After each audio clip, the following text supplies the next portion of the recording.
Yeah, alright, fine. Malcolm grumbled as he took off the control band and huffed at all of us. It had taken a bit of urging to get him to actually stop stomping around in the Minotaur. So, the reason we are still here, and not heading straight back to the city. I found something. The reason the Wraiths were able to down the Arasaka AV? The specific one loaded up with high-end equipment? I noticed Hiromi perk up at that. Although information wasn't part of the gig her dad had sent us on, she was always looking for a bonus. Well, the reason we are waiting here is because I called in V. She works for Arasaka Counter Intel. Because under the substation we were at, there was a Militech listening post. I dropped the bombshell, and I could tell Malcolm and Ichi were just kinda taking in the information without much response, but Hiromi went still. Wait. A listening post? Yeah. Full tracking, conversations, AVs, hell. They were even tracking space liftoffs. I think it was made just before the Unification War. To track Night City. But then Arasaka came back, and they either forgot about it, or just left it running in secret. Fuck. Hiromi cursed as she took that in. Wait, you said counter intel? She isn't going to flatline us, right? No, I trust V. She's good people. Mostly. Just let me do the talking and pretend you don't know anything. But you deserve to know what's going on. You're my team after all. Arasaka Counter Intel. Good people? Malcolm Fo whispered to Ichi, who just elbowed him to shut up. Ichi obviously realized that with Hiromi's reaction it must be a big deal. Okay, so what does that mean for us? Ichi asked, and I shrugged. Honestly? Depends on V, and her boss, I guess. But something like this? Tracking Arasaka air traffic to even keep an eye on their secret AV stuff? Yeah, this is super big. Either huge payday, or they try to quiet all of us. I answered with a shrug. I didn't think V would go along with that, but it was something I had to consider. Fucking Night City. I should call my dad then. He can. No. Hiromi. We don't know what the listening post can pick up. No calls about this. I waited until we were here before I even sent a text to V, and it was super vague. I cut Hiromi off urgently. She looked grumbly for a moment before nodded. Yeah, that's smart, but I'll call him in an instant if some bitch starts making trouble. She says, and I just laugh, because Corpo V was such a bitch. But she was a likable bitch. Okay. Motoko, this is your chum. I'll leave it to you. Hiromi decided with a nod, and I smiled in relief. Thanks, Hiromi. I promise she won't disappoint. I think we should tell your dad once we head back into the city. Bringing counter intel is just smart, so getting your dad up to speed, we could spread the rep for the find a bit, I think. Humph. Of course. Dad is the one that created this gig, so anything we find should go to him first. So, that's it, right? Malcolm cut in. After Hiromi's exclamation. I looked to him curiously but shrugged my shoulders. Yeah, that was the whole thing. Great. Dibs on finishing my turn with the killbot. It's not a killbot, it's an Arasaka brand Minotaur. Hiromi snapped, but everyone ignored her. Or, I wanted my turn next. I whined. Oh well. It was going to be mine soon regardless. Someone had to go into the programming, clear up all the Arasaka backdoors, and Wraith trash, and then repaint it so it didn't have Arasaka all over it. I was thinking. Blue, and white? Hey. Dash. I did finally get another turn to play with the Minotaur, and then had been kicked off by Ichi when my time was up without preamble. It had switched between all of us until we had nearly drained the choo-choo tank. In the end we put it away and switched, at Hiromi's demand, to start categorizing our loot. I was just finishing packing up a crate that was now actually ordered instead of just stuffed with junk when I heard the revving of a large engine pulling up to our side of Dakota's garage. For some reason things around here had been quiet since we brought out the Minotaur and had it stomping around. The Chevy-Own Emperor pulled up and I relaxed, noticing not only the familiar redhead at the wheel, but that there were no Arasaka markings on it. Hey guys. V's here. I called out deeper into the truck as I jumped down and hurried over, noticing V didn't look pleased, her sunglasses dipping down her nose showing me a glaring set of glowing optics. Kid. Not sure what the fuck this is all about, but I want answers, and fast. Let me get in, and let's talk. I told her, waving at my chums who were wondering what to do as I ran to the other side of her big-ass truck. Never been in one of these. I slipped into the truck noticing the interior was expensive. Like super expensive. I shook it off and only when the door was closed did I start pulling out the shard from my socket and handing it over. Found something while on this Arasaka gig. Finding the loot from an Arasaka AV that was taken down in the Badlands. Everything went smooth, found the guy who did it, started clearing him out. Only he was acting weird. Holding up in a place that he had no reason to settle. Turns out, he found a Militech Noosa listening post, Unification War era, that's been watching North Carolina ever since. Including Arasaka flights in and out of the city. As I spoke, V had slipped in the shard and was looking at the pictures of what I had taken that I had saved just for her. Jesus Christ. Yeah. I have no idea if anyone is actually still listening, or it's just all automated, so I couldn't make any direct calls about it. I gathered some data, and brought you out. V's eyes blinked after a few more moments and she looked at me. You called me. Why? You could have just turned this into Mitsunashi, and been done with it. Because last I checked V, finding an USA listening post is a counterintelligence thing, and it would be a huge win for you. Right? She looked at me for a while, an intense look, her optics practically whirling as they seemed to try and find something. Yeah. It'll help a lot. At least it'll keep Jenkins from flatlining me for running out of the city suddenly. He probably thinks I'm going off a reservation or something. I'm going to need to see this listening post. Yeah. That's why I called you before we went back to the city. My ride or yours? As much as I would prefer it. Let's take yours. Too easy for this thing to be traced back to Arasaka. V muttered as she stepped out, and I followed. Hiromi walked up and I waved her up. Taking V back to the substation. Sit tight for a bit. It's fine, Motoko. Go with the scary counter-intel lady. We'll keep our loot safe. Malcolm interrupted before Hiromi could, throwing an arm over her shoulder and giving me a thumbs up. Hiromi elbowed him but nodded to me as she stalked off. Is everything okay? I asked, confused. Don't worry about it. Malcolm called out, his thumb still up, so I quickly returned it awkwardly as I closed my Quadras car door. You little chums up to something? No? At least I don't think so. I think they're just messing with me. Don't worry about it. They're cool, V. I promise. I trust them. The older woman just scoffed, but then we were off. Driving out of Dakota's garage rest stop.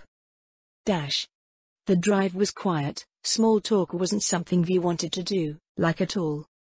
I had eventually run out of anything to actually talk about, so I just turned on the radio to Mororock, and was thankful that a samurai song was playing, as that seemed to ease tensions. Both of us quietly rocked out to the radio as I drove the long way out to the electrical substation. Finally though, we pulled over the hill that blocked it from view, and I could see V sit up as the place was a ghost town. Dakota had really only taken the vehicles, and hadn't wanted anything else like tents or anything. So the place was abandoned, dead, left to rot in the sun. As I pulled up to the station, I could see V looking around it, eyes narrowed. The top of the station. That's where all of the wraiths were killed from. Assault rifle. A copperhead, and you're right. I was up there. Good catch. Or was it some crime scene program or something? You did this? No. That makes sense. Sneaky fuck. She mumbled the last bit and I laughed at her, smiling happily at her remembering. Finally parking, we stepped out and I waved at her to follow as I led her inside, past the dusty room into the little office. I didn't need to as I already had access, but I opened the desk cupboard that had the hidden keypad, and then called up the elevator. I'll need access. Sure. I'll give you the code. I agreed as I followed her into the elevator. She hadn't even hesitated before entering. How did the wraiths find this place? She asked me, and I just had to shrug. I don't know. None of them had a shard with all their history laid out with dates or something for me. I said, almost laughing at the fact the game did that all the time. She nodded without a word, and when the door opened she was first out. Walking straight in, looking over the dead bodies with a grimace, but heading around, checking it out. I just settled onto the table in the center and watched as she first accessed the system. She stared at the display of the entirety of Night City with AVs marked. It did have a few other things as well. but I didn't know what they were, and didn't really care. V either did, or just thought the info was valuable regardless. She tried to pull a shard out of her neck but stopped. "Can I download this data without an alert going out?" she asked me suddenly, and I jerked up and hurried over. "Let's find out," I muttered, quickly snatching a chair and rolling into spot as I began accessing it, and checking what this system was taking in, and putting out. "Maybe. Hold up, I might need to partition a drive though," I mutter. There was definitely some sort of Noosa spyware installed on these, but I was pretty sure I could put all the data it had saved into one of the laptops already accessed by the system and then just get the system to report it as a hardware failure and forget it ever existed, letting us take it out without a problem. "Okay, that one." I pointed across the room. "Unplug that laptop before anything, but start it up. I gave you credentials to get in. User, VPass, hacked. Capital H," I informed her, as I continued working on making sure the system wouldn't try to connect to it again. If I could get it to accept the laptop was damaged and so destroyed, even if Noosa decided to look into this place, they would never know it was missing. "Motoko, can you get this data sent to another location, without Militech noticing?" V asked, and I grimaced. "That? I don't know, V, honestly. I'm good, my net stealth is pretty good, but I would definitely be worried I could fuck it up. Better, I think, for you guys to maybe send a team over later to make your own hidden connection. I know you have good netrunners. Better than I am." V hesitated, like she wanted to argue before she sighed and nodded. "Yeah, better not to push our luck. I got this at least," she said, patting the laptop. "This is Big Motoko. I owe you one for calling me in. This was definitely worth the trouble. Thanks," she finally added at the end, and I could feel my smile spreading. "You, V, my chum, are very welcome," I said, continuing to grin directly at her, until she stopped looking thankful and just started looking irritated. "All right. Come on, I need to get back." "Yep." V wasn't much more talkative on the way back, and as soon as I dropped her off, she was off, power striding straight to her truck, and then away. It was okay though, because to my shock as we pulled up she had sent a big dump of eddies into my account without a word about it. I guess that was her way of paying for the info? Well, I was going to forgive her, because I was honestly pretty tired. I wanted to go home. "Alright chums. I'm back," I called out after I watched V race away. "Tell me nothing big happened?" "Nothing big happened. It was boring. Hiromi did buy some more choo-choo to power up the Minotaur though. That was cool. Ichi told me from the back of his van, which was so packed to the brim the poor boy had to sit on the roof. They didn't break it, did they? I questioned, a little haunted. Please don't let my new toy get broken already. No, it's fine. Come on, I want to get out of here. Unload the loot, somewhere, and head home for a shower, a meal, and a nap in that order. Ichi called out, looking as done with the desert as I was. Ichi, I literally couldn't have put it better myself. We quickly found Malcolm and Hiromi still playing with the Minotaur, although from the looks of the targets of old oil cans they had set up, I had a feeling those guns would be a whole lot emptier than they had been before. Sighing without any heat, I forced them to pack up and we all got back on the road. The drive to Night City was long but quiet. The big old behemoth rumbled along, completely uncaring at the slightly rough roads, despite the heavy load we were hauling. It definitely wasn't the heaviest load ever carried by this beast, so it was no problem. It was a little lonely though. All of us were in different vehicles to help out. Ichi and I hauled the big stuff, while Hiromi and Malcolm both raced around us, Hiromi in my Quadra, while Malcolm used his newly looted Wraith Shion. And then hours later we were pulling into a storage yard, one Hiromi had set up in advance, and one that was familiar. I guess Hiromi still had no issue calling up Fujimura, because it was that same TC storage lot. With a sigh, I pulled in, parked, and all four of us got to work hauling out loot from the vehicles. Once everything was stored away and all four of us collapsed sweaty into chairs gathered from around the lot. Maybe there is such a thing as too much loot? I whispered to myself before just shaking it away. No, not that was obviously some sort of heresy. More loot was always better.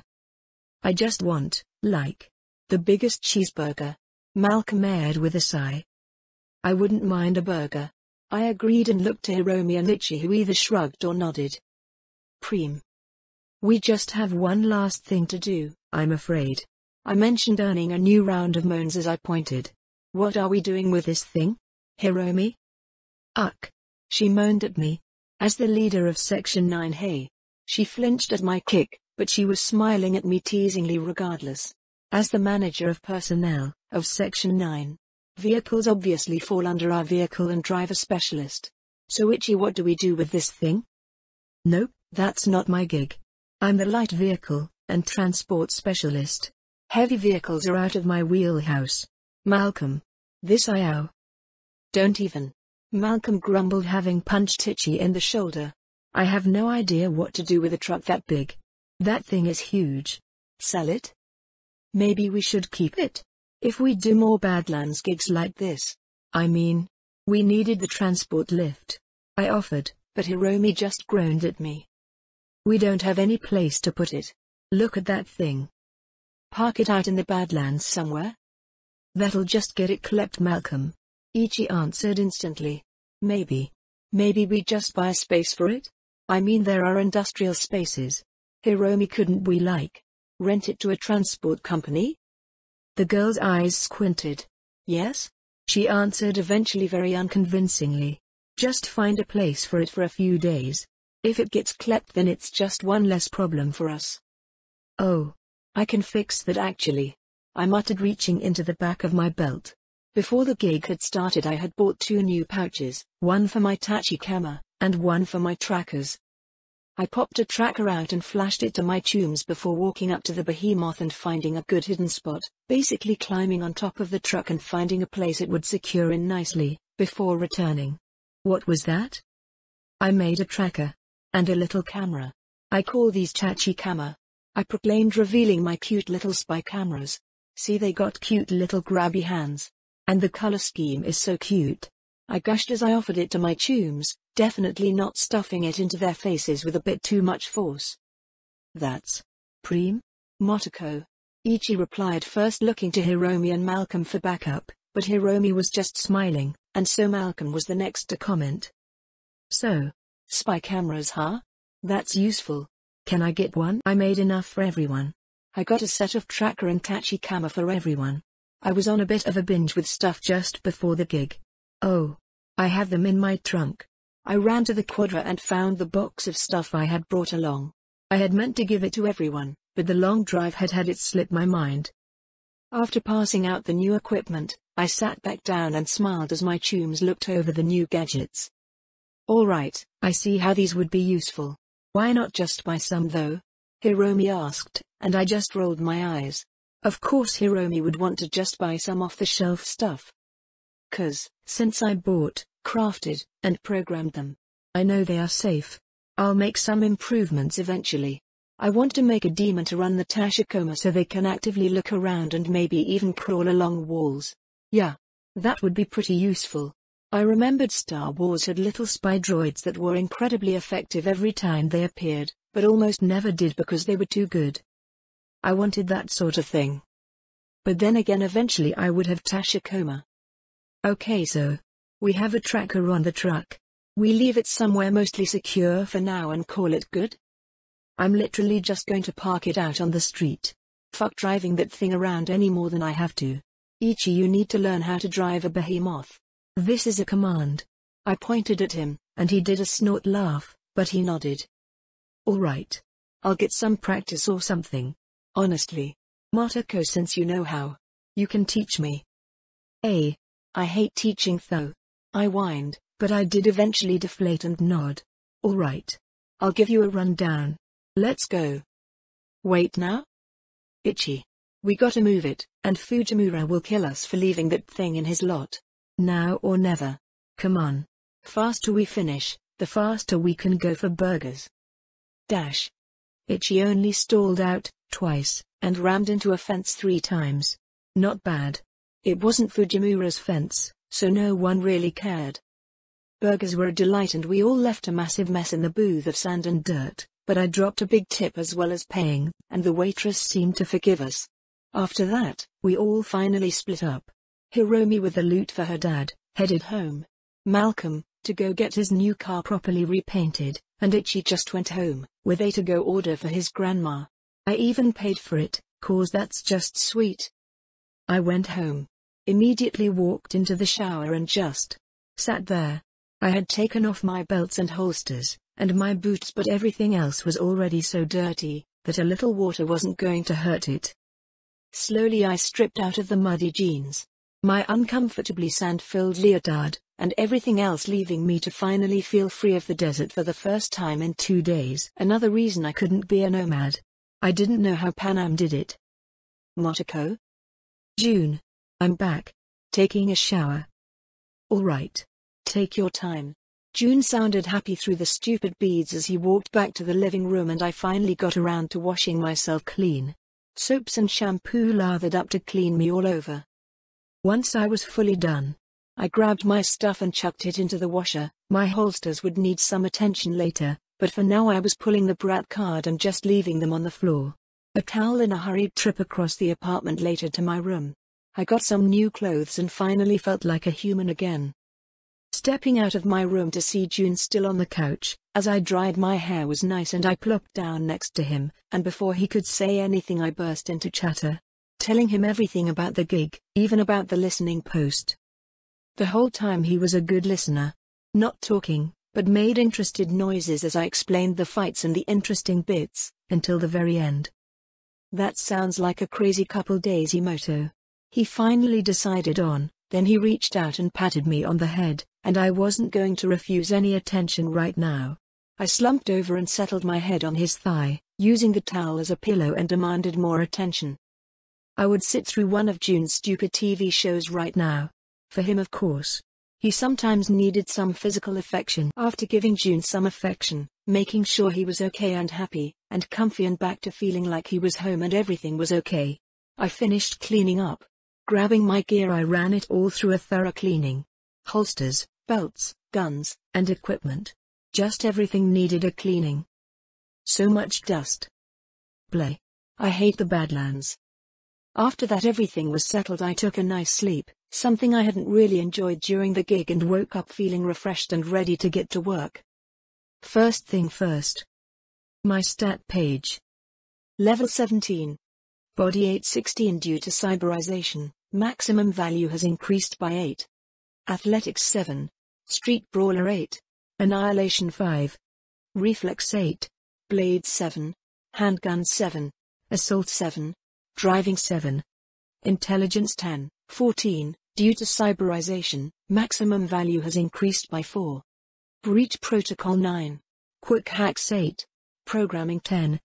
Cool 9. Ninjutsu 9. Cold Blood 8. Rockaboy 8. Technical Ability 5. 9. Due to cyberization, maximum value has increased by 4. Crafting 4. Engineering 4. 3 stat point, 7 skill point. Perks. Ambidextrous Blades 2. Quick Draw Handguns 2. Gun Nut Assault 2. Parkour Athletics 2. Grappling Street Brawler 2. Drive-by Driving 2. Cat-like Athletics 5. Cool Nerves Cold Blood 2. Danger Sense Ninjutsu 2. Wall Breaking Breach Protocol 2. Cybersecurity Quick Hack 2. Recoil Reduction. Annihilation 2. Cyber Ninja Ninjutsu 5. Fearless Chill Cold Blood 5. Improvised Weapons Street Brawler 5. Parry Blades 5. Robotics Wizard Crafting 2. Drifting Driving 5. Rapid Reload Handguns 5. Design Wizard Engineering 2. Rifle Ace Assault 5. Ghost Touch Breach 5. Perfect Musical Memory Rockaboy 2. Debug Programming 2. Siren Song Rockaboy 5. Hacking Wizard Quick Hacks 5. Inspired Programmer Programming 5. AI Whisperer Programming 10. Annihilation 5 unused. Cyberware. Seicho Electronics MK.2 Adaptation Seicho MK.200. Kiroshi MK1 Adaptation Kiroshi MK1 half. Militech Condor Adaptation Militech Condor 5/6. Arasaka Smart Link System. Adaptation Smart Link 00. Arasaka X-Disk Adaptation X-Disk 00. Militech Armalite Ballistic Guard Adaptation Ballistic Guard half. Serrano Air Groove Ankles Adaptation Serrano Air 11. More titanium bones, shoulders, back, and ribs. Adaptation Titanium Bones 01. Biotechnica Muscle and Bone Lace Adaptation Muscle and Bone Lace 00. Looking through it, I took in all the little changes, reading everything carefully so I would know exactly where I was at. And there were a few minor changes indeed. My adaptation max had dropped again for my condors. It was now only 6. I wiggled my shoulders and smiled. I guess I had gotten pretty used to the things. Maybe it also had to do with the titanium bones? One of the problems I had was the chrome was a bit heavier than a normal limb, and so it was pulling on normal muscle and bone. By improving my body more, had I eased one of the problems the condors were causing? It was kinda annoying how complicated adaptation was. Either way, whatever caused it, it was awesome. One less point I would have to spend. In fact, I pushed the button without even thinking about it. It had to be done. A finale to the whole thing. A completion of a task. Militech Condor Adaptation Militech Condor 6/6. It was over. I exhaled, not even in relief, because the Condor had been something I hadn't been really bothered by in a long time. But in a way this was me finally, completely recovering from the maelstrom attack. Complete. I felt complete. I stretched my arms and nothing felt weird or uncomfortable. Just muscles stretched around titanium bones in my back, and my arms just felt like my arms. I slammed a fist into my palm. Fuck yeah. I grinned goofily as I felt the happiness just surge up through me. I did it. I shook it off, patting my cheeks to refocus. I still had other things. I had a perk point. Well, I'll be honest and admit I've had it forever. Annihilation was just. I didn't know what to pick. But today was a clean slate kind of day. Time to clean up my stuff. So I popped open the perk selection and hummed as I looked it over. There was, well, a lot of stuff for sure, but I needed something. It was a split of perks for the most part. Shotgun stuff, and machine gun stuff. I mean, I used both weapons, but when it really came down to it, neither were ever going to be my primary weapons. Most of the time I would need more penetration for serious missions than a shotgun offers, and machine guns were good, but I'm kinda small, and those things are chunky.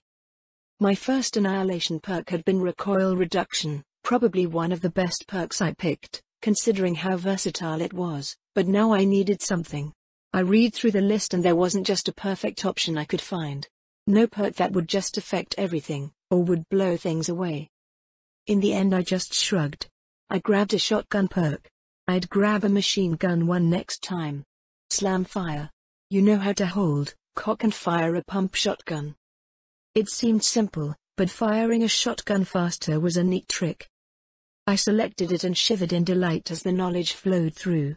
Once it was done, I rolled backwards off my bed, sliding from my arms up onto my feet and into a brisk walk without slowing down as I found my tactician, and unloaded it. I brought it to bear and noticed how my hands shifted automatically. My grip changed, and I brought it down, and then up, down and up, and then I faux fired, pumped and fired again. Both of my arms worked in tandem, pushing and pulling the gun at different intervals. I knew I was also adjusting for recoil that wasn't there, and then I blurred through firing, and I slammed out 8 rounds in just a few moments. Quick. Really quick. I nodded, pleased.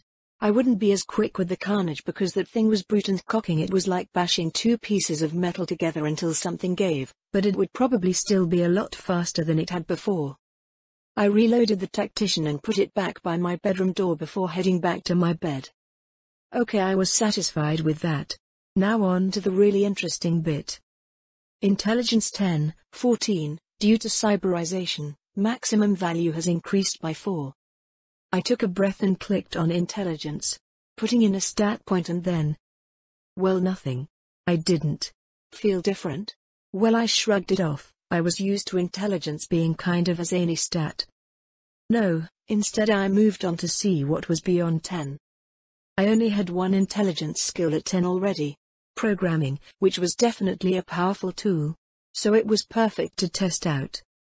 I put in a skill point, which the system reminded me I needed to use a skill point to gain anything in skills over 10, and then I yelped, blinking stars that were definitely not in my vision, at the surge of new information.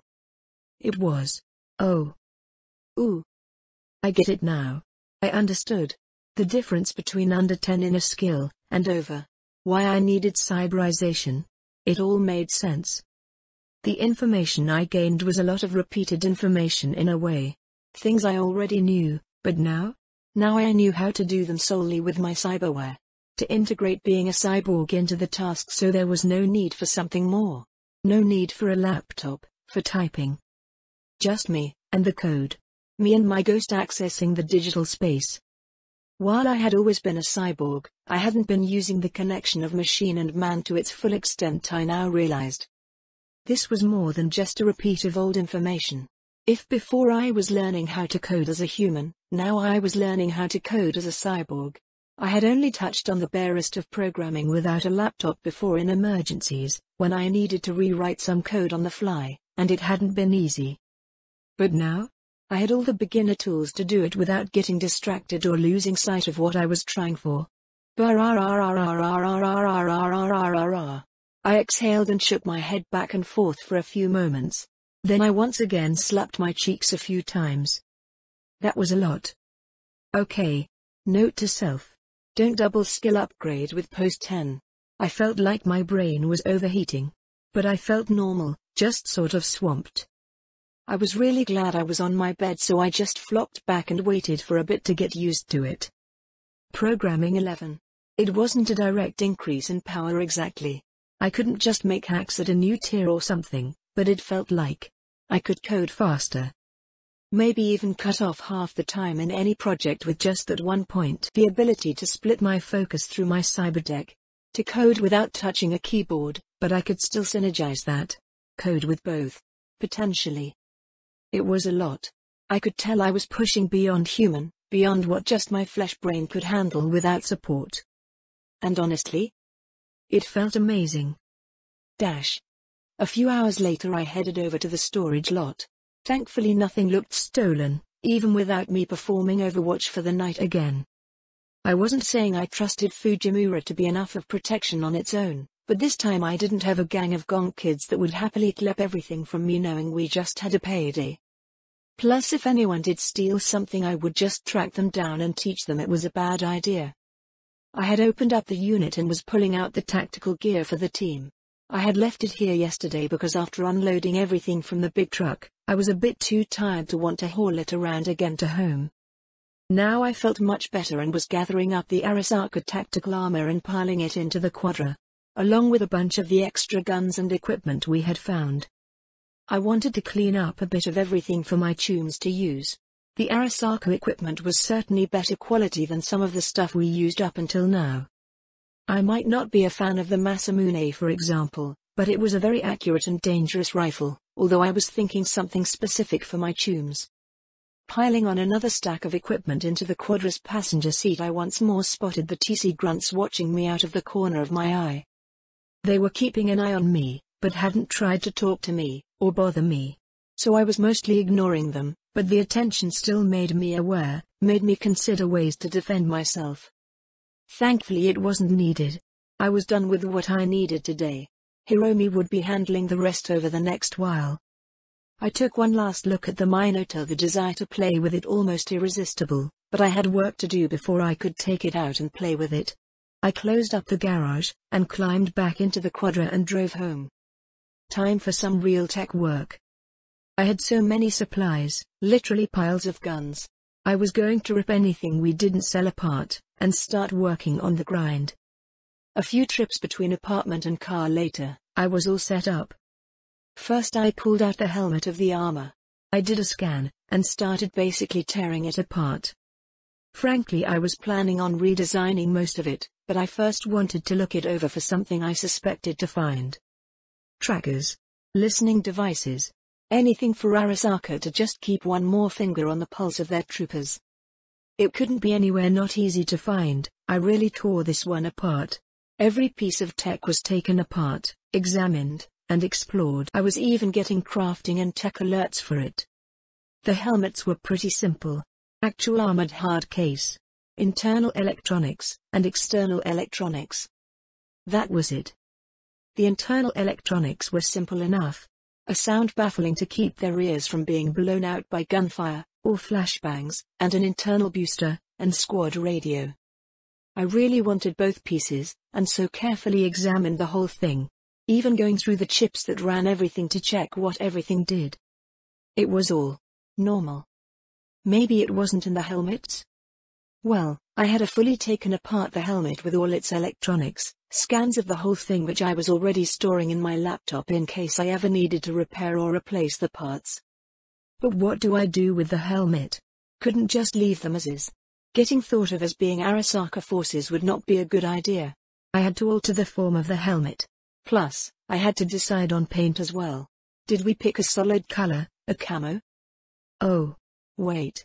I could probably get some of the ECM emitters that the TC used in their tats. ECM-equipped armor could be pretty neat. It would probably be super expensive, but like. I had a lot of eddies right now. I shook that off. Stop feature creeping.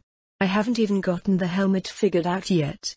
Staring at the disassembled helmet, I wondered what I could do other than just change up the paint.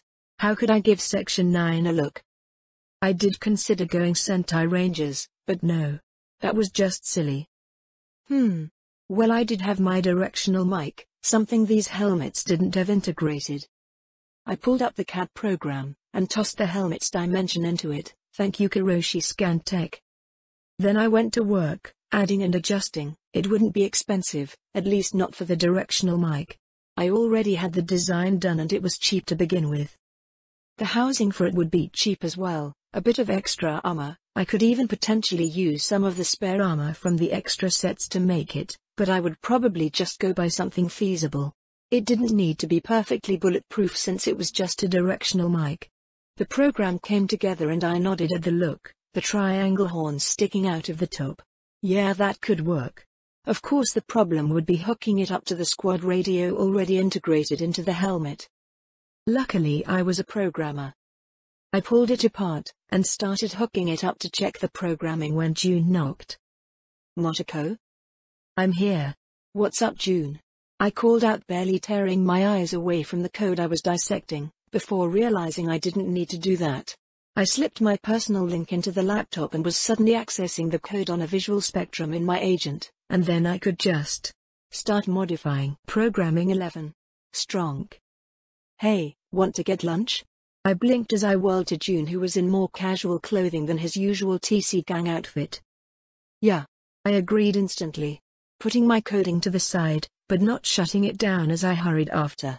Slaping my boots on, I followed after casual clothes wearing June as he grabbed his big Cyberpunk jacket and slipped it on. I quickly reached out as we left the apartment to grab his hand, swinging it back and forth happily. June and I spent a nice lunch together and then split up. He was heading out to hang out with some of his chums, while I went home to continue my work.